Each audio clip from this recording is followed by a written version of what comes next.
নমস্কার, welcome to my channel Sushil Shri Shri Radhakrishna Gopal Shrimad Bhagavad Gita.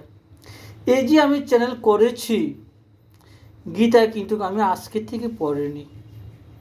এই মোবাইলটা টাচ মোবাইলটা আমার বহুদিন 4 বছর আগে ছিল। এমনকি আমি 8-10 বছর আগের থেকে টাচ মোবাইল ইউজ করি। তখন কিন্তু আমার এরকম ভাগ্য হয়নি যে ভিডিও করে। কেন? রাধাকৃষ্ণ দয়া হয়নি, এখন দয়া হয়েছে, তাই আমি ভিডিও করে ফেসবুকে পোস্ট করছি। ঠিক আছে, চ্যানেল করেছি, এটাও রাধাকৃষ্ণ দয়া, কিন্তু শ্রী শ্রী রাধাকৃষ্ণ গোপাল গীতার দয়া। সেটা আমার কোনো ক্ষমতা নাই এই চ্যানেলটা করার। ওনারা দয়া করেছে, তাই আমি সুযোগ পেয়েছি। পুরোটাই কিন্তু শ্রীকৃষ্ণের রাধাকৃষ্ণের দয়া। এটা আমার কোনো ক্ষমতা নেই এই চ্যানেল করার। ঠিক আছে, আজকে আমি শ্রীমদ ভগবদ্গীতার 2য় অধ্যায়ের 56 ও 57তম অনুবাদ পাঠ করব।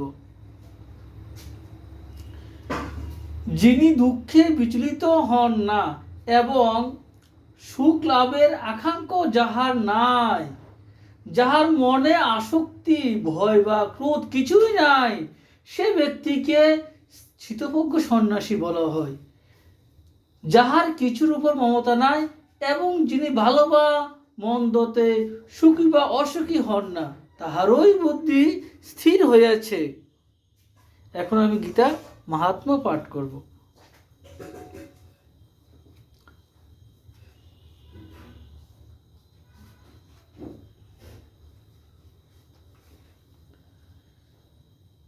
একটি অধ্যায় মাত্র গীতার সঙ্গে লইয়া কেহ মরিলে তিনি মানুষ হইয়া জন্মেন এবং আবার গীতা পাঠ করিয়া মুক্তি লাভ করিয়া থাকেন। রাধে কৃষ্ণ, রাধে কৃষ্ণ, রাধে কৃষ্ণ।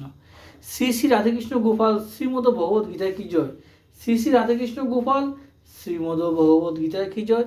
শ্রী শ্রী রাধাকৃষ্ণ গোপাল শ্রীমদ ভগবত গীতা কি জয়। রাধে কৃষ্ণ, রাধে কৃষ্ণ, রাধে কৃষ্ণ। যারা আমার এই চ্যানেলে নতুন, অনুগ্রহ করে সাবস্ক্রাইব করবেন আর আমার ভিডিওগুলি শেয়ার করবেন। আমার প্রোফাইল দেখবেন, স্বাস্থ্যবিধি নিয়ে অনেক কিছু ভিডিও আছে গুরুত্বপূর্ণ, এগুলো শেয়ার করবেন। রাধে কৃষ্ণ, রাধে কৃষ্ণ, রাধে কৃষ্ণ। আপনারা সবাই ভালো থাকুন, আপনারা সবাই গীতা পাঠ করবেন, এটা আমার হাত জোর করে অনুরোধ করছে। গীতা পাঠ করবেন, গীতা পাঠ করলে সব কিছু বুঝে যাবেন। রাধে কৃষ্ণ, রাধে কৃষ্ণ, রাধে কৃষ্ণ।